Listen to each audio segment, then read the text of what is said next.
Voilà, on voulait terminer avec un dernier échange pour parler de vents porteurs, de collectifs, d'initiatives, d'envie, d'énergie, etc. Donc, pour tout vous dire, on va démarrer tranquillement et on est en très bonne compagnie. Et Yvan Bourgnon va arriver quand il arrivera. Et on projettera le film The Sea Cleaners sur le projet Manta qu'il a créé et qu'il porte. Ravi, merci Sabine Roux de Bézieux, présidente de la Fondation de la Mer, d'être présente et puis de t'être proposée pour animer ce petit échange. Marie-Agnès Dupouet pourra partager avec nous et avec vous une formidable aventure collective qui est en train de se créer autour de la région de Nouvelle-Aquitaine. Cap sur l'océan, d'inspiration maritime et marine, pour développer une croissance bleue bio-inspirée, avec tout ce qui se passe du côté notamment de Biarritz, ou de tout ce qui va se passer du côté de Biarritz. Et Tariq Shekchak, qu'on ne présente plus, mais tout de même un des pionniers de notre écosystème français et européen en matière de biomimétisme, et qui connaît bien les océans et les mers et les milieux arctiques aussi, pour avoir été directeur scientifique de là. Alors c'est Cousteau Society, hein, et l'équipe Cousteau aussi. Merci beaucoup. Je vais vous laisser tranquillement, et puis quand Yvan arrivera, je vous l'amènerai comme ça. On fait comme ça? Je suis désolé Sabine. Merci Merci Alain. beaucoup. Bonjour à tous. J'ai la rude tâche de clôturer cette session, mais en clôturant, on ouvre toujours. Et en écoutant tout le monde tout à l'heure, je me suis rappelé ce que me disait un de mes professeurs de philosophie il y a quelques années, un cours d'anthropologie où il disait « L'homme est une nullité totipotente ». Alors, quand on a entendu tous ces exemples de biomimétisme, on s'est aperçu effectivement que l'homme est une nullité. Nous n'avons pas de phéronome, nous n'avons pas de nageoires, nous sommes incapables d'hiberner, nous ne produisons pas de fil de soie, nous n'avons pas de peau qui nous protège des intempéries, etc. etc. Nous naissons incapables de nous débrouiller tout seuls avant peut-être une dizaine d'années. Donc nous sommes tout à fait nullissimes et d'ailleurs et tout petits face à la nature. Et je ne sais pas si certains d'entre vous ont vu les films de conservation qui s'appellent Nature is Speaking. Allez voir celui qui est dit par Harrison Ford, où il dit avec une voix très grave « I'm the ocean ». Alors, il nous parle en incarnant l'océan, en disant je te donne et tu prends ». J'étais là à la création du monde et je serai là quand tu auras déjà disparu.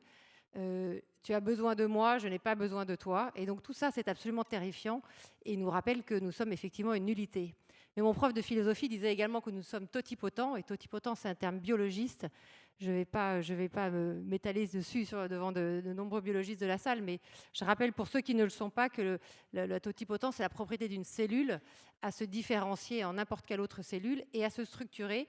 Et c'est bien évidemment ce que l'être humain a fait depuis des milliers d'années, de se structurer en société, en civilisation, à tel point qu'il en a abîmé la nature, il se l'est approprié en lui apportant tous les dommages dont on a largement parlé. Alors, loin de moi d'être collapsologue, et je sais que mon voisin ne l'est pas, même s'il respecte les collapsologues, ne serait-ce que dans la prise de conscience qui était absolument nécessaire à faire. Mais j'aimerais bien vous demander comment on peut avoir une attitude positive sur l'avenir et comment vos aventures aux quatre coins de la planète et notamment dans les milieux polaires vous inspirent pour penser que le monde, la totipotence de l'être humain est capable de faire le meilleur. Merci. Je reviens juste de Guadeloupe où j'étais très ému, presque aux larmes en revenant parce que je venais de vivre un moment assez fort de partage autour du biomimétisme, faire des ateliers. J'ai rencontré des ressources locales, humaines, de personnes qui sont pour moi des gardiens de la terre, vraiment. Un pharmacien qui s'appelle Henri avec son frère Yvon, qui a une connaissance incroyable de la forêt tropicale de son île. Et en se baladant, en fait, on a fait une marche du temps profond qui vient du Schumacher College. C'est un pas, 1 million d'années. Et on marche 4,6 km et on raconte 4,6 milliards d'années d'histoire. Et après, c'est une marche philosophique, on discute, on parle. Et on se rend compte aussi à ce moment-là que oui, il y a eu des tas d'époques dans l'histoire de la vie sur Terre. Donc déjà, relaxons-nous, il ne s'agit pas de sauver la vie sur Terre, il s'agit d'un humanisme élargi qui prend conscience de son interdépendance, ou plutôt de notre dépendance, parce qu'il y a pas mal d'organismes qui pourraient se passer de nous, mais nous, pas d'eux. Donc je pense que c'est une partie de l'espoir et de, quelque part, de l'aspect positif me vient de cette transmission, de cette sensation qu'il y a une grande aventure de la vie sur Terre qui a connu bien des épisodes difficiles. Il y a eu des extinctions de masse. Ce qui est un peu vexant, c'est qu'en s'étant proclamé sapiens sapiens, comme le disait Emmanuel et que tu le rappelais Gilles, on joue un rôle qui est supérieur à celui de la météorite qui a fait disparaître les dinosaures. C'est un peu vexant. Donc une partie de la réponse se situe là, et puis je citerai aussi, même si je ne suis pas du même bord politique, un communiste italien, Gramsci, qui était en prison et qui disait, je crois, quelque chose comme ça, le pessimisme de la raison, l'optimisme de la volonté. Je crois que c'est bien plus intéressant de se réveiller chaque matin en mettant son énergie dans cette direction-là. J'aime beaucoup Spinoza aussi pour ça, les affects joyeux versus les affects tristes, et en même temps être en colère, refuser une injustice systémique, c'est aussi la preuve qu'on est connecté. Donc il faut aussi accueillir ça. Il ne faut pas rester bloqué là, mais c'est aussi important de l'accueillir.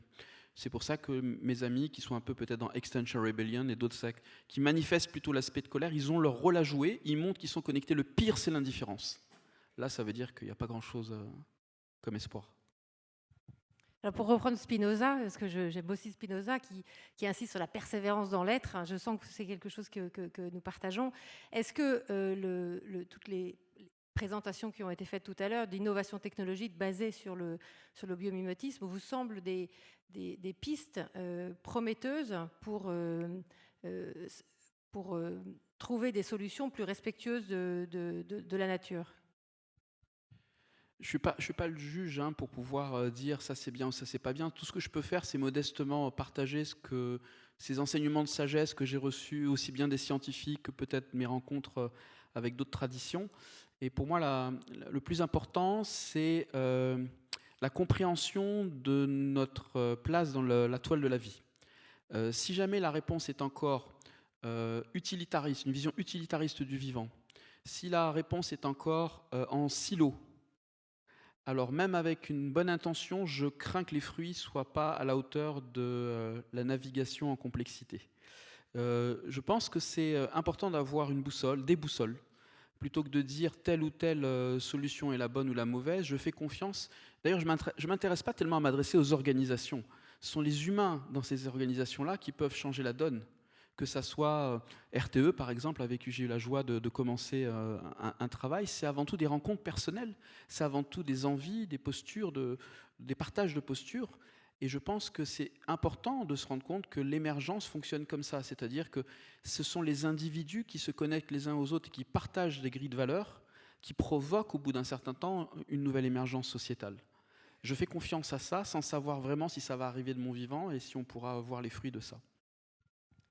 Moi, j'ai été frappée aussi en entendant beaucoup d'innovateurs les entendre expliquer comment ils développaient des partenariats avec des très grands groupes. On a entendu tout à l'heure quelqu'un avec PSA, RTE, Engie, Suez. Et au fond, comme on n'a pas vraiment de gouvernance mondiale, parce que les moyens de l'ONU et de ces agences sont finalement assez limités, est-ce que vous pensez que les grandes entreprises qui sont en partie responsables du mauvais état de la planète ont aussi les solutions entre leurs mains? Oh là là, vous me posez des questions simples. Ça ne vous dérange pas si je réponds un petit peu à côté?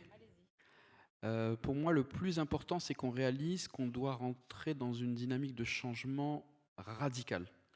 Pas superficiel, j'allais dire homéopathique, mais pas superficiel.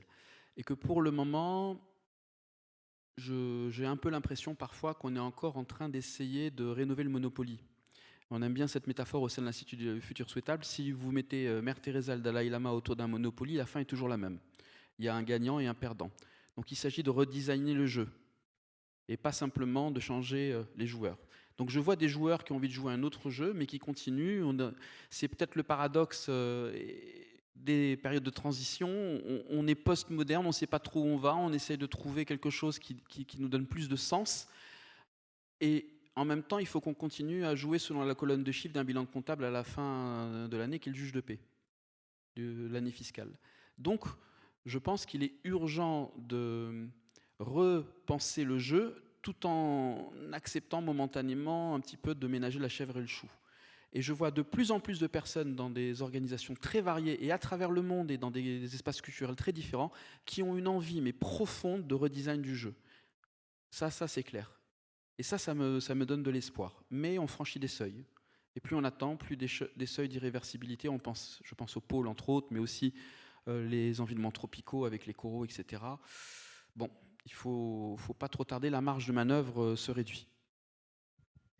À la Fondation de la mer, on est allé regarder la manière dont les entreprises, au niveau mondial, on a regardé sur plus de 700 entreprises, la manière dont elles prenaient en compte les objectifs du développement durable. Ils ont été mentionnés dans une table ronde plus tôt. Et c'est assez intéressant parce qu'on s'aperçoit qu'en fait, les 3/4 des entreprises aujourd'hui, dans leur rapport annuel, donc les plus grandes entreprises cotées, mentionnent les objectifs du développement durable dans leurs objectifs. Alors de là à leur donner une priorité et à les mesurer, il y a un pas à franchir, mais il y a tout de même cette direction, cette ambition stratégique. Et ce qui est aussi rassurant, c'est que dans les 2 objectifs du développement durable qui sont priorisés par les entreprises, il y a le réchauffement climatique, l'autre étant le 7 ou le 8 sur un emploi durable.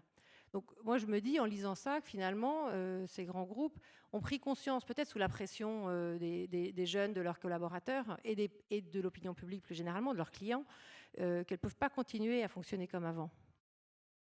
Je ne voudrais pas monopoliser la parole, vous êtes tellement gentil, vous me la donnez souvent, mais peut-être très brièvement citer une approche qu'on appelle le FFSD, le Framework for Strategic Sustainable Development, parfois connu sous l'acronyme Natural Step. Dans un cas comme dans les objectifs de développement durable, on est dans la complexité. Et parfois, on a tendance à, même si ce n'est pas toujours vu comme ça, à continuer à voir ça en silo. Changement climatique, biodiversité, réduction de la faim. Et on ne voit pas en fait que tout ça est interrelié. Il y a des tas d'interconnexions. Et du coup, quand on les voit, on est un peu paniqué. Mais comment je fais alors? C'est quoi finalement la bonne façon d'appréhender tout ça? Ce que j'aime bien dans une autre façon de voir, qui a été d'ailleurs définie au départ par un médecin en Suède, c'est quelques principes stratégiques. C'est définir l'espace de jeu, moins dépendre de ressources extraites de la croûte terrestre. Ne pas mettre en circulation des molécules chimiques dont je ne contrôle pas la toxicité. Dans la nature, il y a des poisons, mais ils sont toujours biodégradables. Ne pas proposer des modes de production et de consommation qui dépendent de la destruction physique des écosystèmes, c'est déforestation, surpêche. Et le dernier, l'humanisme, ne pas créer des barrières structurelles qui empêchent certains humains d'accéder à leurs besoins humains fondamentaux. Et ça, c'est l'espace de jeu. Il y a des tas de stratégies, y compris du biomimétisme, qui peuvent être appliquées sur ce jeu-là. Ça, c'est un jeu que j'ai envie de jouer. Et si vous ne le jouez pas, vous êtes à la sortie des tuyaux, dans toute la complexité qu'il faut maintenant résoudre. Donc vous voyez ce que je veux dire? Une vision stratégique en amont versus, ça ne veut pas dire qu'il faut les opposer, essayer de nettoyer les conséquences de nos fuites systémiques un peu partout où on peut. Merci beaucoup. Ce qu'on va faire maintenant, je vous propose, c'est d'aller écouter concrètement comment une telle stratégie a été mise en œuvre dans la région Nouvelle-Aquitaine avec Marie-Agnès Dupouet. Marie-Agnès, merci beaucoup d'être ici. Alors, vous avez été directrice du Grand Port Maritime de Bordeaux, en charge de l'urbanisme et de l'environnement. Donc, vous avez cette expérience à la fois industrielle et de protection de l'environnement. Et aujourd'hui, vous êtes directrice de la stratégie Océan pour la région Nouvelle-Aquitaine. Et vous avez participé à la création d'une initiative très innovante à Biarritz. Est-ce que vous pouvez nous en parler? Oui, tout à fait. D'abord, vous dire que je suis ravie d'être ici, vous dire merci. C'est impressionnant d'avoir un tel public intéressé par les questions du biomimétisme et de la bio-inspiration. Un grand merci à Alain d'avoir organisé ces journées. Je suis impressionnée. Moi, j'ai participé à la première session du Biomimé Expo à Senlis. Et j'étais pas revenue depuis parce que les agendas étaient un peu compliqués pour moi. Et là, waouh, ça fait chaud au cœur de voir ça. Et ça conforte dans le travail engagé, notamment en Nouvelle-Aquitaine, depuis 2015, en préparant un petit peu la table ronde. Là, je me suis amusée à refaire un petit peu le rétro-planning de l'action. Et en fait, depuis le 2015, en région Nouvelle-Aquitaine, on s'intéresse au biomimétisme, à la bio-inspiration, de façon couplée avec effectivement une stratégie océan. C'est comment effectivement un territoire comme la région Nouvelle-Aquitaine, qui a 900 km de côte, le territoire le côtier de la région s'étend de Hendaye, donc juste à la frontière espagnole, jusqu'à La Rochelle. Donc sur ces 900 territoires, comment effectivement on peut accompagner nos acteurs académiques, économiques, à innover durablement en s'inspirant de la nature et surtout en la respectant, parce que je pense que c'est un des maîtres mots. Et puis comment on peut engager toutes les parties prenantes dans cette démarche-là quand on est une institution politique telle que une région extrêmement peu agile finalement, parce qu'aujourd'hui la région Nouvelle-Aquitaine, c'est la plus grande région française, on est 8000 agents au sein de la région, je ne sais pas si vous voyez, donc faire bouger c'est un mastodonte à faire bouger, et pourtant on arrive à partir sur des initiatives aussi innovantes que ça, et puis on n'y part pas seul, parce que en fait je crois que c'est la nature nous l'apprend, c'est que seul on est incapable de faire, et je crois que ce qui est intéressant c'est partager la connaissance déjà. Ça a été un des premiers éléments sur la bio-inspiration, c'était trouver les partenaires régionaux qui partageaient déjà cette connaissance et cette philosophie-là. Donc c'est le premier travail qu'on a mené quand les élus ont voulu, il y avait une commande politique, c'est ce que je disais, la première chose importante, c'est la commande politique. L'inscription à l'agenda, c'est-à-dire que ça devienne un enjeu pour cette société-là, pour ce territoire-là. Ça, c'était le premier point. Mais quand on a dit ça, c'est comment on fait derrière. C'est effectivement comment on atterrit quand on a une idéologie, une envie. Et bien d'abord, c'est connaître. C'est connaître son territoire, partager cette connaissance. Donc c'est repérer l'ensemble des acteurs. Donc ça, c'est un travail, c'est le premier travail qu'on a mené, le repérage de l'ensemble des acteurs du monde universitaire, des entreprises, des centres de transfert et des territoires qui étaient intéressés par une démarche de la bio-inspiration. Et puis quand on commence à connaître, ce qui est important, c'est aussi que les acteurs se connaissent entre eux. J'ai bien aimé ce que disait Gilles tout à l'heure, quand il disait que quand on mettait des associations de protection de l'environnement un peu virulentes, des industriels, et puis tous ceux qui cherchaient, des universitaires qui cherchaient à trouver des solutions là, à tous les soucis. Et en fait, on n'y arrive pas, mais je me demande finalement, est-ce qu'on parle tous le même langage, est-ce qu'on partage tous la même connaissance? Donc pour moi, finalement, la connaissance, au sens universel du terme, elle me semble vraiment fondamentale en fait dans une démarche. C'est partager, c'est une connaissance partagée et fructueuse, je pense qu'il est important d'accompagner. Et c'est ce qu'on essaye de faire en région. Et puis cette connaissance, quand on la partage, quand on partage la connaissance entre soi, on crée un écosystème. Cet écosystème, surtout si on le fait dans la joie et la bonne humeur, comme on le fait en Nouvelle-Aquitaine. Ceux qui ont assisté à notre atelier tout à l'heure ont pu le voir, on se marre tout le temps. Et ça, c'est super de travailler dans ces conditions-là. Peut-être parce que c'est la nature aussi, on travaille sur un sujet qui est hyper inspirant et sans faire de mauvais jeu de mots. En fait. Pour moi, je trouve que c'est régénératif, c'est ressourçant de travailler sur ces thématiques-là. Et je crois que les gens qui nous accompagnent dans cette démarche sont empreints de cette vie primale qui donne de l'énergie. Et donc cet écosystème, on l'accompagne, et puis on l'accompagne tellement qu'un jour, on voit pousser quelque chose sur un territoire.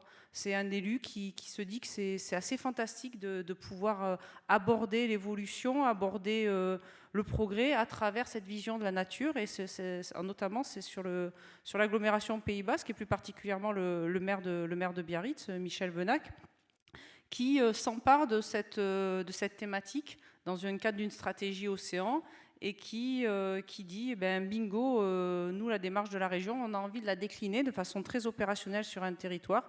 Et on travaille aujourd'hui avec l'agglomération Pays Basque et avec Michel Venac à la création d'un pôle de compétences sur le biomimétisme marin en région Nouvelle-Aquitaine et sur la ville de Biarritz. Donc voilà, et donc bien évidemment, autour de ça, il y a beaucoup d'acteurs. Des acteurs économiques, des acteurs académiques, des universités. Je saluerai particulièrement Laurent Billon de l'université de Pau et des Pays de l'Adour, qui a toujours été présent à nos côtés, qui nous a accompagnés, qui a enrichi perpétuellement les connaissances.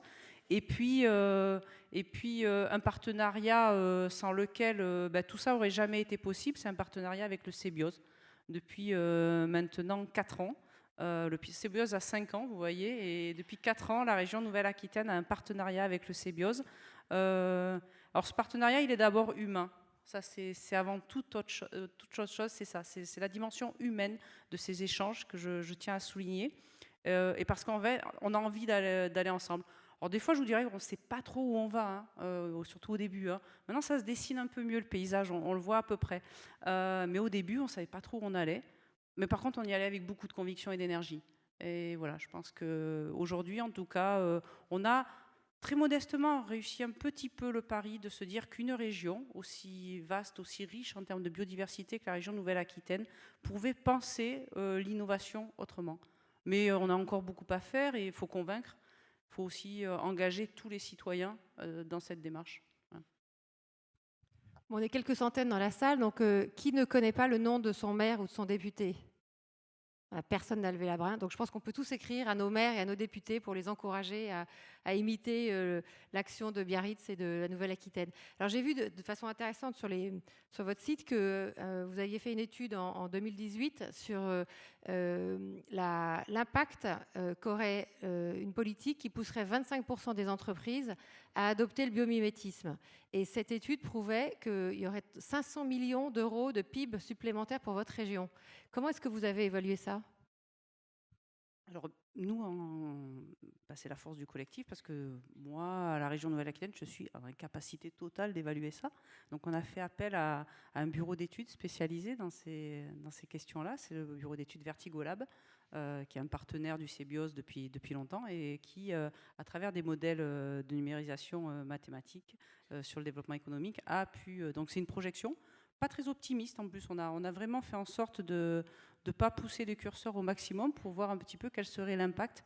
Donc c'est des impacts en termes de réduction. Enfin voilà, si on développait la recherche, on aurait des retours plus rapides sur les investissements, des choses comme ça. Et donc c'est évaluatif. Et surtout, ce qui est intéressant, c'est savoir pourquoi on a fait cette étude-là. Et au-delà de la connaissance, je disais, de la connaissance partagée, c'était aussi la prise de conscience. Parce qu'il faut être honnête aujourd'hui, je ne sais pas s'il y a beaucoup d'élus dans la salle, mais ce n'est pas toujours évident de convaincre avec les seuls arguments de la nature. Et on le disait, souvent les arguments chiffrés sont des arguments qui pèsent. Et pour avoir mené dans une vie précédente des travaux sur les services écosystémiques, notamment avec l'Union internationale pour la conservation de la nature, qui se refuse véritablement à la monétarisation de la nature, de mon point de vue, je pense qu'ils ont raison. Je me suis rendu compte que c'était un message que finalement, quand on ne mettait pas des dollars ou des euros en face de l'hectare de prairies humides ou de mangroves, même si en Aquitaine, on n'a pas beaucoup de mangroves, c'était compliqué de faire passer le message. Et j'ai essayé de ne pas reproduire ce qui n'était, à mon sens, pas une erreur philosophique, mais peut-être une erreur stratégique pour sensibiliser les élus. Et le pourquoi de cette étude, c'était ça, c'était donner des chiffres clés. Qu'est-ce qu'un territoire comme la région Nouvelle-Aquitaine et qu'est-ce que ces décideurs pouvaient gagner, parce que l'action économique, le développement de l'emploi, c'est une des compétences majeures de la région, pouvaient gagner à engager ces acteurs sur la voie du biomimétisme. Donc voilà, c'était donner des chiffres clés pour sensibiliser et faire réagir, en fait. Et pourtant, je suis, pareil, une partisane de la non-monétarisation de la nature, mais je crois qu'à un moment, c'est important aussi, on est quand même sur un système où on monétarise beaucoup et il faut pas s'en sortir, faut rentrer dans cette logique-là pour l'accompagner autrement, je crois, et pas lutter forcément. Tariq, comment vous réagissez à cette remarque? Je comprends très bien cette métrique, et d'autant plus que vous avez eu en fait cette déclaration préalable en disant que vous-même vous disiez que ça ne pouvait pas être une finalité, mais c'est un moyen habile, c'est comme ça que je le vois. Je l'ai vu aussi quand je travaillais chez Cousteau, que ça peut effectivement servir de déclencheur. Simplement, j'insiste beaucoup à ce moment-là quand on parle de mettre une métrique financière sur les écosystèmes et la biodiversité. Je vais prendre deux exemples très simples, l'eau et le diamant, pour parler de la valeur d'usage et la valeur d'échange. Si vous avez, par exemple, la malchance de vous retrouver perdu dans un désert sans eau, vous n'allez pas vivre très longtemps, n'est-ce pas? Par contre, si vous vendez de l'eau, vous n'allez pas gagner beaucoup d'argent. Et le diamant, c'est un peu l'inverse. Vous êtes perdu avec un diamant dans un désert, vous n'allez pas vraiment beaucoup survivre bien grâce à ça.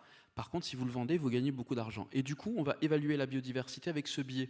Donc on va plutôt considérer que la valeur d'usage n'est pas si importante, et la valeur d'échange, par contre, ça c'est super important. Alors oui, c'est un premier pas, qui est un pas un petit peu de moyens habiles pour faire bouger le système, mais attention, parce que parfois ça revient à dire « Madame, vous voulez garder votre main droite ou votre main gauche ?» Et la biodiversité, c'est ce qu'on fait, parfois. Je l'ai vu en tout cas dans pas mal de cas. Donc ce n'est pas une critique radicale, c'est juste un premier pas, mais du coup, la question, c'est vers quel futur souhaitable? Vers quoi on essaie de se diriger collectivement? Quel nouveau type de contrat est en train d'essayer d'émerger? Je vais reprendre une métaphore que j'ai prise je ne sais plus à qui. Quelque part, on est en train d'essayer d'intégrer 3 contrats en un maintenant. Et le biomimétisme est intéressant pour ça. Je dirais quelques mots peut-être, en tout cas de mon point de vue, pourquoi, dans quelques secondes. Contrat naturel, à la Michel Serres, contrat social et contrat individuel, personnel. Tout ça en un seul. Avant, on avait tendance à les voir un petit peu de manière séparée. Et il y a un autre aspect qui m'intéresse particulièrement dans le biomimétisme, c'est que l'humain, capable de réfléchir sa place dans le monde, logos, il est capable de s'émerveiller du monde, il est capable de poésie, il est capable de recréer un lien poétique au non-humain, au reste du vivant, au vivant, et il est capable de développer des concepts brillants mais complètement déconnectés des réalités sous-jacentes. Donc c'est en même temps merveilleux et c'est en même temps le revers de la médaille. Et à travers la technologie qui a provoqué tant de création de valeur selon la vision en silo, mais tant de problèmes systémiques, le biomimétisme est une invitation d'aller là où même ça nous a déconnectés pour nous reconnecter. Et là, il y a une forme de beauté incroyable qui peut se dégager de ça, si tant est qu'on le voit. Si tant est qu'on n'est pas en train de recontinuer à se déconnecter en cultivant une vision encore en silo et très utilitariste du vivant. Donc oui, la poésie à sa place, l'amour du vivant à sa place, c'est presque un gros mot de nos jours de parler d'amour, mais comme le disait Teilhard de Chardin, oui, il faut repoétiser notre lien au monde. Je pense qu'une partie de la solution est aussi là. En fait, c'est pas la bio-inspiration, c'est la bio-contemplation, non? C'est pas opposé. Ça devrait pas l'être en tout cas. Alors, en attendant que Yvan Bourgnon arrive, j'aimerais bien vous poser une question à tous les deux, qui est un peu une des obsessions de la Fondation de la Mer, qui est finalement comment on sensibilise l'ensemble des Français et des Européens à cette question du biomimétisme, à ce respect de la nature et à cette inspiration, ce respect, cette contemplation de la nature. Nous, on a tendance à dire à la Fondation de la Mer que tous les Français, les 2 semaines qu'ils préfèrent dans l'année, c'est quand ils vont à la mer. Voilà. En réalité, ils ne vont pas à la mer, ils vont à la plage. Et généralement, pour reprendre ce que disait Eric Tabarly, la mer, c'est ce que les Français ont dans le dos quand ils sont sur la plage. Et donc, notre enjeu, nous, Fondation de la Mer, c'est de faire tourner le regard des Français vers la mer, de leur faire prendre conscience que c'est 71% de la surface de la planète, c'est 80 ou 85% de la richesse du vivant, 50% de l'oxygène, enfin on en a parlé beaucoup, c'est l'océan avec un O majuscule, c'est le régulateur du climat, c'est l'avenir de l'humanité. Et donc notre enjeu, c'est celui-là. Et comment est-ce que plus largement sur, je ne sais pas si on peut faire plus large que l'océan, mais sur la question du biomimétisme, comment on peut mobiliser les Français, comment on peut les intéresser à la question?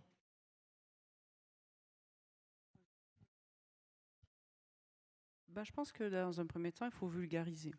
C'est extrêmement important, pas à l'extrême, mais quand même, parce qu'il faut rendre accessible. C'est vrai que là, on est une communauté de gens très, très impliqués et très sensibilisés déjà à ces questions-là. Donc c'est vulgariser, sensibiliser. C'est, je pense, les générations futures sont un levier phénoménal pour ça. Moi, j'ai des gamins, quand ils ont découvert, comment je me suis intéressée au biomimétisme il y a une dizaine d'années, c'était tout petit. Ils se sont trouvés complètement émerveillés par rapport à ça. Et je pense qu'on a un levier, alors c'est idiot de le dire, mais après des collectivités comme les nôtres, par exemple, nous, on a la responsabilité des lycées. Et ces dernières années, moi j'ai reçu je ne sais pas combien de coups de fil d'étudiants, enfin de lycéens en première, quand ils faisaient leur TPE, alors tous ceux qui ont eu des enfants là, récemment, et ils faisaient tous leur TPE sur le biomimétisme. Et ben, je les ai tous accueillis, j'aurais tous parlé parce que je trouve que c'est fantastique. Enfin, moi, à l'époque, quand j'avais un sujet à faire en techno ou en je sais pas quoi, ça me serait jamais venu à l'esprit de faire un truc sur le biomimétisme. Et voilà. Et donc, comment on sensibilise? Déjà en parlant, en faisant des grandes réunions comme ça aussi, en médiatisant au maximum, en sensibilisant les jeunes générations. Donc là, je vous parle des lycées, mais on peut aussi, je sais que l'université de Pau et des Pays de la Dour va aussi dans les écoles maternelles parler de biomimétisme et de bio-inspiration. On peut aussi former Dans le centre d'excellence en biomimétisme marin de Biarritz, il y aura un master sur matériaux et biomimétisme. Donc c'est aussi formé, parce qu'aujourd'hui, des formations universitaires spécifiques sur le biomimétisme, il n'en existe pas entières. Il y a des modules qui sont dispensés dans différentes écoles, dans différentes universités. Et puis ensuite, toucher largement le public. Alors à travers notamment le mouvement associatif, nous on travaille avec Surfrider Foundation, qui est très très implanté sur le territoire néo-aquitain, et on travaille à la réappropriation citoyenne des enjeux de l'océan. Voilà, donc on va lancer un programme en 2020 avec eux sur comment effectivement on va pouvoir ouvrir un espace de dialogue citoyen autour des enjeux de l'océan. Et bien évidemment viendra la question du biomimétisme, et je pense que en tout cas, à mon échelle, parce que c'est une toute petite échelle, moi, je n'ai pas la capacité à sensibiliser énormément. Mais par contre, c'est prendre son bâton de pèlerin autant que faire se peut, chaque fois qu'on en a l'occasion. Alors après, bien sûr, quand on est arrivé, on peut rayonner dans le monde entier et ça porte. Quelqu'un comme Gilles Boeuf fait énormément aussi pour ce rayonnement de la nature et de la biodiversité à l'échelle planétaire. Mais chacun, à notre toute petite échelle, on peut aussi convaincre autour de soi aussi, tout simplement. Voilà. Je veux juste partager quelques expériences. Peut-être une des choses qui me semblait extrêmement importante, c'est l'Institut des futurs souhaitables. On porte ça vraiment pour nous. C'est fondamental de réfléchir à où est-ce qu'on aimerait être. Et pas pour décrire le futur, parce que là, personne n'est capable de dire ce que le futur sera, mais pour mieux ouvrir le présent, libérer le présent. Parce qu'en fait, on se rend compte souvent dans une situation où les enjeux sont complexes, on ne sait pas trop des fois par quel bout le prendre, qu'il y a peut-être une tentation à se replier un petit peu, à avoir un petit peu peur de bouger parce qu'on ne sait pas trop quel sera le bon mouvement. Et le fait de réfléchir à la destination souhaitable, moi je suis marin, hein, donc si jamais je vis une tempête et que je sais où j'essaye d'aller, je ne vais pas vivre la tempête de la même façon. Pourtant c'est la même tempête, hein, mais si je me contente de fuir une tempête pour tomber dans l'autre, psychologiquement ce n'est pas du tout la même chose. Donc il y a une forme de travail aussi au niveau psychologique qui peut passer par la prospective des souhaitables. Un deuxième axe qui est important pour nous, c'est la philosophie de la conception. Ce n'est pas juste concevoir, c'est avec philosophie, où la biologie et les humanités se rejoignent. Il ne s'agit pas simplement, il y a des choses qui ne sont pas souhaitables d'un point de vue éthique, qu'on n'a pas envie d'imiter dans la nature. Hein. Spinoza aurait dit, un lion qui mange une gazelle à moitié vivante, c'est ni bien ni mal, c'est sa nature de lion. Mais nous, humains, nous avons une nature réflexive sur notre place dans le monde. Donc il faut absolument que les humanités et la biologie dialoguent quand on parle de souhaitable par rapport à l'utilisation d'un outil comme le biomimétisme. Sinon, ça reste qu'un outil. Avec un tournevis, on construit, on peut détruire. Et je dirais qu'une autre chose que j'ai réalisée récemment aussi, en faisant un exercice qu'on appelle une uchronie en Guadeloupe, ils m'ont demandé de faire un TEDx, et je leur ai raconté comment ils avaient réussi l'essentiel de ce qu'ils voulaient faire en 2040. Et tous les problèmes, je les ai remis dans une perspective historique. En 2024, il y a eu telle crise. En 2033, et je leur ai dit, attention, à la fin, je ne suis pas en train de vous prédire l'avenir. Par contre, ça a réveillé un enthousiasme. Mais alors, c'est possible? Mais alors, on peut vraiment le faire? Et c'est rien. Je n'ai fait que prendre des initiatives que j'avais découvertes sur place, que j'ai tissées d'une autre façon dans un nouveau récit. Donc, je pense que la dimension du récit, elle est importante. On est une espèce à évolution culturelle. On est capable de se synchroniser à millions d'individus sur un champ de bataille de la Première Guerre mondiale pour s'entretuer autour de l'idée de la nation. On est capable de descendre dans la rue pour défendre les droits civiques. On n'est pas capable de faire un récit commun qui donne vraiment envie de se lever chaque matin pour relever cette grande aventure et ce grand problème aussi que sont la crise climatique, la crise de la biodiversité, la crise des inégalités. Oui, ça fait peur, mais c'est une grande aventure. Et je pense que ça aussi, la fierté de participer à une aventure, une fierté positive, hein, eh bien, c'est un vecteur aussi de transformation qu'il ne faut pas négliger. Alors, comme marin, je suis complètement d'accord sur le fait qu'il faut se fixer un cap et que c'est le cap qui permet de savoir où on va et de construire un avenir partagé et qui donne envie. Et c'est vrai que, pour revenir aux théories des collapsologues, on entend depuis plusieurs années des discours très défaitistes sur l'avenir de la planète. et ils sont fondés sur des réalités scientifiques, mais ils ne donnent pas forcément des solutions. Et aujourd'hui, je trouve que toute la journée, on a entendu des solutions, et moi, je trouve ça extrêmement encourageant, parce que ces solutions ouvrent un possible. Et la question que je me pose aujourd'hui, c'est ce possible qui a été présenté comme une série de patchwork, un petit peu comme cette moquette ici, des petits blocs de couleurs. Comment est-ce qu'on peut rassembler toutes ces idées pour les porter plus globalement dans notre pays, en Europe, dans le monde? D'abord, je voudrais en profiter pour rendre hommage à ceux qui ont pris des risques au moment où peu de gens y croyaient. Des gens qui sont là dans cette salle, la maire de Senlis par exemple, Pascal, Nathalie, Olivier de RTE, qui à un moment donné décident de tenter l'aventure et de le tenter au bon niveau, c'est-à-dire pas comme une rénovation du Monopoly. Même en disant c'est pas facile, on va voir, on va faire les premiers pas qu'on peut, mais en tout cas on se donne ça comme objectif. Donc je pense que ça fonctionne beaucoup comme ça. Puis derrière, une région entière qui commence à s'engager. Je me rappelle avoir vu dans vos documents programmatiques des références très claires aux objectifs de développement durable. Excuse-moi Tariq, oui, pardon, en direct live s'il vous plaît, sous vos applaudissements. absolument. Yvan Bourgnon qui descend de son bateau. Merci beaucoup Yvan de nous rejoindre. Merci beaucoup de te joindre à cette table ronde de clôture.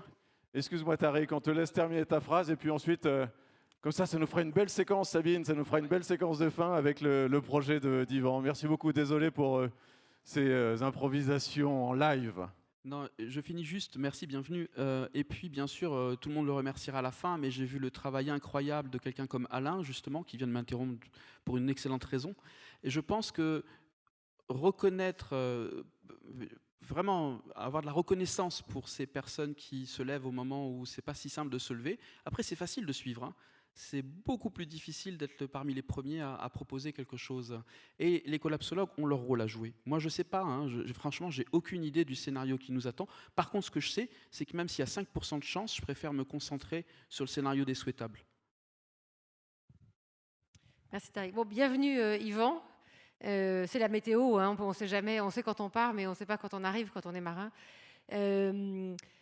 Moi, j'avais envie de t'entendre, parce que ça fait 30 ans que tu sillonnes les mers du monde entier. Tu as vu la planète, les océans se dégrader, et puis en même temps, tu as lancé une formidable solution, une formidable idée. Alors, peut-être ma première question, ce serait d'avoir ton analyse sur ce que tu as vu depuis 30 ans.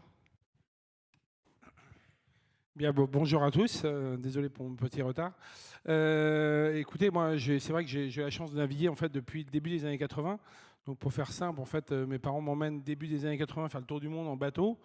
Et pas de pollution des hydrocarbures, pas de pollution des plastiques, rien du tout, début des années 80. Et puis, au fur et à mesure, effectivement, je découvre cette pollution. Et surtout, je fais un tour du monde entre 2013 et 2015 sur un tout petit you-you, un catamaran de sport de 6 mètres de long à ras de l'eau. Et là, en fait, je suis tellement près de l'eau que je vois exactement ce qui se passe. Et notamment en naviguant dans l'océan Indien, c'est là que je découvre toute cette pollution des plastiques. Donc, le long des côtes indonésiennes, Sri Lanka, Maldives. Et là, je suis carrément choqué parce que 30 ans avant, il n'y avait rien. Et puis, quand je remonte toute cette mer Rouge, là, c'est carrément des milliers de kilomètres à réaliser au milieu des hydrocarbures. Donc voilà, donc du coup, ça a été l'élément déclencheur. C'est comme ça qu'on a créé l'association The Sea Cleaner, qui lutte maintenant depuis 4 ans pour essayer de trouver des solutions pour la protection des océans et surtout pour retirer les plastiques des océans. Le projet Sea Cleaner, oui, c'est à la fois de travailler de manière globale et mondiale, parce qu'on veut vraiment essayer d'intervenir dans les pays qui n'ont pas de moyens, comme le Bangladesh justement et l'Indonésie, pour essayer d'aller éduquer, sensibiliser les gens et puis leur apporter des solutions dans l'économie circulaire, notamment avec la technologie de la pyrolyse. Et donc, va vraiment favoriser ça dans ces pays-là en créant des antennes un peu partout. Et puis, dans un deuxième volet, il y a vraiment ces bateaux qu'on a réussi à imaginer. Alors, au début, on était dans la faisabilité, mais depuis l'année dernière, on est sûr de pouvoir aller du projet, de faire des bateaux. Il y aura 2 générations de Manta, mais la première, c'est vraiment un grand bateau qui va pouvoir collecter quelques milliers de tonnes de plastique par an par bateau.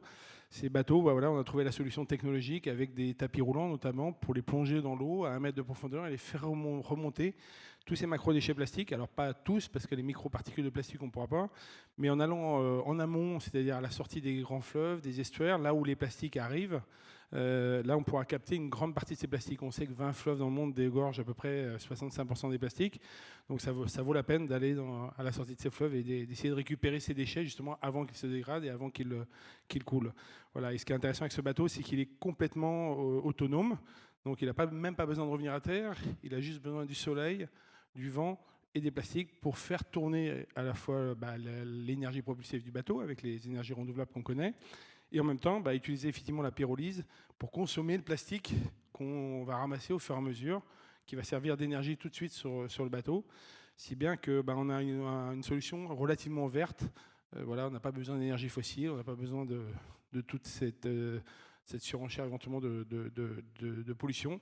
Donc on a trouvé une bonne solution tout en un où on peut aller dépolluer les océans. Alors, on s'est retrouvé avec Yvan il y a à peu près un mois à Aix-en-Provence ou Marseille, à Marseille, avec un panel qui réfléchissait aux manières de lutter contre la pollution plastique. Il y avait effectivement des projets autour de la pyrolyse, il y avait ton projet de sensibilisation et de bateaux qui ramassent dans les embouchures des grands fleuves. Est-ce qu'il y a des solutions identiques qui existent dans tous les pays du monde, ou est-ce qu'en France, tu as l'impression qu'on est très en avance ? Alors oui, c'est sûr qu'en France, déjà sur les technologies d'énergie renouvelable, on est plutôt pointu. On n'est pas les seuls, mais on a bien travaillé sur les éoliennes, les panneaux solaires, la pyrolyse. Il y a Etia, une société française qui est en avance là-dessus, et d'autres. Et donc voilà, on avance avec eux. Et voilà, maintenant, on n'est pas les seuls complètement à faire ça. Il y a notamment le système de barrières flottantes qui a été inventé par ce jeune Hollandais dont on avait entendu parler, qui avait 17 ans à l'époque. Et donc lui, il est installé aux États-Unis et développe cette technologie pour essayer de faire des barrières flottantes de 600 mètres de long qui vont naturellement, en autonomie complète, stopper ces plastiques. Et puis ils iront après avec des bateaux récupérer les plastiques quelque part piégés par ces barrières. Donc ça existe. Puis après, il y a des solutions de petits robots dans les marinas, près des ports, de petits bateaux. Nous-mêmes, on est en train de développer une deuxième génération de Manta qui va aller à l'intérieur des fleuves. Parce que l'idée, c'est encore une fois, c'est plus on peut aller en amont du problème, mieux c'est. Alors ceux qui vont aller dans le fleuve ne pourront pas traiter le plastique à bord du bateau. Il faudra nécessairement ramener le plastique à terre. Mais là, il suffira d'organiser des circuits courts d'économie circulaire pour retraiter ce plastique aux abords des grands fleuves. Merci. Moi, j'ai été aussi frappée aujourd'hui de la vivacité, de l'innovation qu'on a dans notre pays, et pas uniquement à Paris, pour une fois, aux quatre coins de la France et dans l'outre-mer. Et je pense que notre pays a vraiment de quoi développer un leadership européen, voire même mondial, en matière de biomimétisme. Est-ce que vous partagez cet enthousiasme peut-être très patriotique ? Oui, très patriotique, oui, encore plus à l'échelle d'une région, et une région comme la Nouvelle-Aquitaine qui consacre une très très grosse partie de son budget à la recherche et à l'innovation. C'est la majeure partie du budget consacré à la région dans l'accompagnement.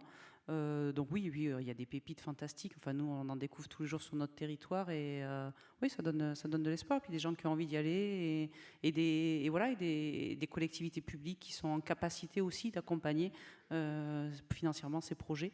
Et ça, oui, moi je crois, oui, on peut y aller. On n'a pas à rougir au niveau international de nos savoir-faire. Voilà, il faut même qu'on apprenne à mieux les exporter.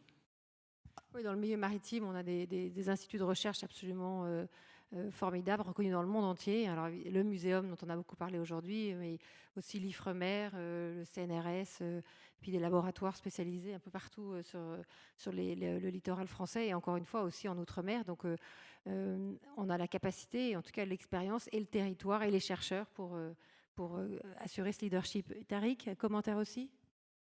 Je vois vraiment des initiatives formidables. L'impression que ça me donne néanmoins parfois, et j'ai vraiment pas envie de jouer le rôle de rabatteur de joie, parce que je considère que la joie est très importante dans toute cette dynamique. C'est peut-être pour que la France prenne vraiment un leadership qui est à prendre, c'est d'assumer à fond et autant que possible l'intention de resynchroniser nos économies et nos technologies avec l'atmosphère, la biodiversité, le cycle du vivant, et de ne pas faire ça à moitié. Après, qu'on soit capable de faire des grands ou des petits pas pour commencer, c'est une autre histoire. Il faut aussi admettre que la complexité étant ce qu'elle est, c'est pas toujours évident, mais il faut assumer cette position de dire Ok, quelqu'un a dit, je crois chez nous, make the planet great again. Alors assumons-le vraiment et mettons toute notre dynamique d'innovation et notre créativité, notre intelligence, nos ressources pour changer vraiment de jeu. Parce que sinon, ça ne va être qu'une ressuscitation, une tentative de ressuscitation du XXe siècle qui a apporté des tas de solutions qui sont devenues les problèmes du XXIe. Alors en fait, Alain Renaudin m'a donné une baguette magique tout à l'heure avant que je monte sur cette scène. Et donc je vais vous l'attendre à chacun d'entre vous. Et avec cette baguette magique, vous allez pouvoir faire advenir quelque chose ou un événement qui, à votre avis, permettra de faire de notre pays un leader mondial du biomimétisme pour changer la manière dont nos sociétés fonctionnent. Alors je commence par toi, Yvan. Qu'est-ce que tu ferais de la baguette magique ? Je n'avais pas pensé à cette question, mais par rapport au biomimétisme, il faut que ça soit en lien complètement avec ça. Oui. Oui, nous, en tout cas, à travers notre projet Sea Cleaner, on a cette Raymanta qui a cette grande bouche et qui peut filtrer la mer et qui en filtre des mètres cubes comme les baleines. Donc à cette image-là, on espère on va pouvoir effectivement avoir une baguette magique et que ces bateaux vont pouvoir filtrer autant la mer qu'il le soit nécessaire. Mais voilà, notre but, c'est quand même qu'un jour, on ait fait suffisamment ce travail d'éducation et de sensibilisation pour que dans 50 ans, on n'ait plus besoin malheureusement, j'espère, de filtrer la mer. Il faudra quand même résoudre le problème en amont un jour, complètement. Alors moi, si j'avais une baguette magique, je ferais appel aux émotions. Je pense que c'est quelque chose de fondamental. On parle de reconnexion à la nature. Et je pense que cette reconnexion, elle se fait par l'émotion. Le partage qu'on évoquait tout à l'heure, la connaissance, partage de la connaissance, le vivre ensemble avec la nature, ça passe par les émotions pour moi. Donc ça serait un grand coup de baguette magique sur la capacité qu'on a à écouter nos émotions et à se reconnecter avec la nature. Alors moi, la baguette magique, elle s'appelait un petit peu tout à l'heure Gilles, quand il nous parlait des interconnexions et il nous faisait ressentir comment finalement tout était intermêlé, le monde bactérien, le monde des animaux, des plantes. Et ça, pour moi, ma baguette magique, elle aurait plusieurs effets, si je peux me permettre. L'effet de ressentir cela, pas simplement y penser, le ressentir. Donc on revient un petit peu, vraiment, que ça soit une expérience. Et aussi une autre expérience, des fois je me surprends à souhaiter qu'on découvre des signes d'autres vies sur d'autres systèmes solaires. Parce que quand on fait la marche du temps profond et qu'on se rend compte qu'il y a 4 milliards d'années, 3,8 milliards d'années, quelques cellules sont apparues dans l'océan, qu'on se rend compte, comme le disait Gilles tout à l'heure, que nous avons encore l'océan en nous, nous avons la même composition que l'océan, et que toutes les espèces que l'on croise en sortant de cette pièce ou dans cette pièce sont nos parents éloignés sur cette planète, depuis ces quelques cellules qui sont apparues il y a 4 milliards d'années. On est une espèce qui est capable de se rendre compte de ça, c'est pas merveilleux ? Et je pense que ça crée un sentiment d'empathie et de communauté de destin qui est proche de ce que nous racontent pas mal de peuples dits racines. Et peut-être que dans la crise, dans la douleur, on est en train peut-être de voir émerger de nouveau cette sensation. Alors moi, si j'avais une baguette magique, je crois que j'offrirais à chaque Français une semaine en pleine mer ou en plein cœur d'une forêt. Je dis une semaine parce que je pense que notre rapport dévoyé à la nature, il est aussi lié à un rapport dévoyé au temps et qu'il faut prendre le temps de se reconnecter avec la nature. Donc c'est ça que je ferai, j'offrirai à chacun une semaine en mer. Et alors, puisque je parle d'écologie du temps, je vois que le maître de l'horloge est arrivé à mes côtés. Et donc, je respecte le temps à quelques minutes ou secondes près et je repasse le micro à Alain Renaudin. Non, merci beaucoup, c'était simplement parce qu'on voulait... Bravo à eux. Puisqu'on parle de projets, d'initiatives et de baguettes magiques, rêvons d'un océan propre dans lequel les poissons et nous vivront bien. Et donc l'idée, c'était de profiter de votre présence à tous et de la présence d'Yvan pour montrer le fabuleux projet Manta porté par The Sea Cleaners. Donc on vous montre ça en 2 minutes en vidéo, s'il vous plaît. Merci.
Aujourd'hui, utiliser l'énergie renouvelable et être en mesure de ramasser, de récolter tous ces produits que nous relâchons dans les océans me fascine parce que votre projet est quelque chose qui, à mon avis, va marcher très très bien.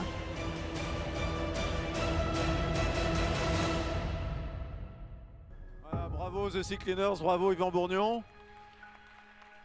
Voilà Marie-Agnès, tu parlais d'émotion. Il y a de l'émotion, d'abord il y a de l'émotion à voir toute cette saloperie dans les océans, et il y a de l'émotion à voir des projets fous, des projets un peu fous. Et alors, à l'impossible, nul n'est tenu, donc il faut délirer, il faut avoir cette énergie, il faut lancer des projets fous. Ce projet, il est un des projets parmi d'autres, c'est pas un bateau qui va nettoyer tout ça, mais il faut qu'on s'y mette. C'est insupportable qu'il n'y ait pas une armada, on était capable de débarquer le 6 juin 1944.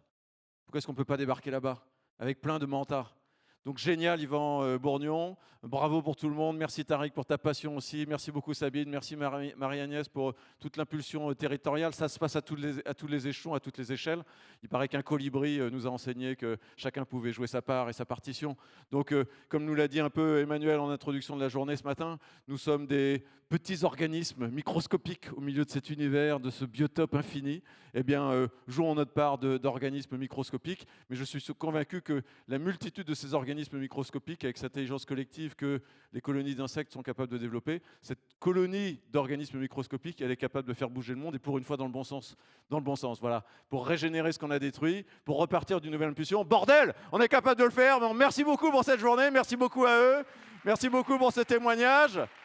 On va terminer là dans 2 minutes cette journée sur le biomimétisme. Merci beaucoup Tariq, Sabine, Marie-Agnès, Yvan.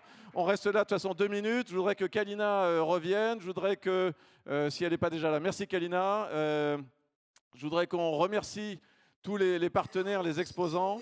Restez là, de toute façon on va faire des photos. Les membres de l'équipe qui sont là, les exposants, les partenaires, venez, allez, on va faire une photo avec ceux qui peuvent. Allez, venez l'équipe là.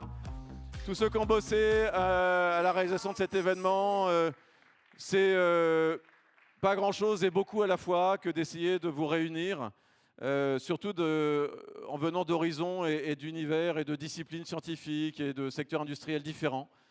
C'est peut-être plus facile de réunir 2000 dentistes que 2000 biomiméticiens, parce que voilà, chacun est dans ses activités. Bravo et merci pour cette édition 2019 de Biomime Expo. On peut repasser sur les slides, s'il vous plaît. Merci beaucoup. Merci à l'équipe. Je voudrais qu'ils arrivent au fur et à mesure. J'espère qu'ils sont là. L'équipe d'organisation. Merci Jacques, que je viens de voir passer dans mon dos. Merci Olivier Floch, Aurélie Vastin, qui a dû partir tout à l'heure, mais qui est avec nous. Élodie Maginel, alors Élodie Maginel, elle est derrière la vitre là-bas. C'est grâce à elle que tout ça fonctionne. Et l'équipe de la régie, de la Cité des Sciences et de l'Industrie. Merci Élodie Maginel, notre directrice de prod. Tous les exposants savent que c'était notre fée magique, notre baguette magique pour organiser toute la logistique à la Cité des Sciences et de l'Industrie. Merci Élodie, merci Florence Garino, Charlotte Domergue, ça c'était les doigts de fée à la palette graphique, directrice artistique et designer graphiste. Merci Catherine Hugo, Thibaut Gauthier, Jérôme Renaudin. Bah oui, parce que c'est un peu une affaire familiale et une passion familiale, cette histoire-là. Et donc, merci aux 4 garçons d'être hyper impliqués, à mon épouse Catherine. J'espère qu'ils sont là. Enfin, là, je sais qu'il y avait 2 garçons sur les 4. Catherine, je ne sais pas où tu es. Merci à colonne de droite, la formidable équipe du CBIOS qui fait un boulot de dingue depuis 5 ans pour animer toute cette communauté à la fois académique et industrielle. Merci Kalina, Laura, Anneline, Estelle, Hugo, bravo, Dounia, Luce-Marie, Chloé et Eduardo. Oui, il y en a un deuxième garçon. Merci énormément, ah non, pardon, ça c'est nous, à tout le collège de partenaires, je les ai cités ce matin, qui rendent ça possible. Parce que lancer l'idée, c'est une chose. Réunir les conditions pour la réaliser, c'en est une autre, et on est très heureux et fiers de ce collectif qui se rassemble pour rendre ça possible. Je suis hyper content de ce que je vois derrière moi, je vous regarde un peu, vous êtes beaux. Voilà, on a vu à travers les témoignages aujourd'hui et encore sur cette table ronde de clôture, il reste tant à découvrir. Il reste tant à découvrir. J'ai oublié quelqu'un ? Gilles, mais qu'est-ce que tu fais, Gilles ? Il faut l'appeler. Il faut l'appeler. Monsieur Gilles Boeuf, s'il vous plaît. Allez, sous vos applaudissements. Qu'est-ce que c'est que ça ? Ah bon ? Et tous les remerciements, attention, Alain. Et merci à Alain, vraiment, pour cet événement, de toute la part du CBIOS et de tout le monde. Merci, merci beaucoup. Merci beaucoup. En Picardie, ça va aller? Oui. Donc, tant de choses à découvrir. Donc, Chiche, l'année prochaine, BUM Expo 2005, on est partant? Super. Merci beaucoup à vous, merci à eux. Voilà, allez, on fait une belle photo.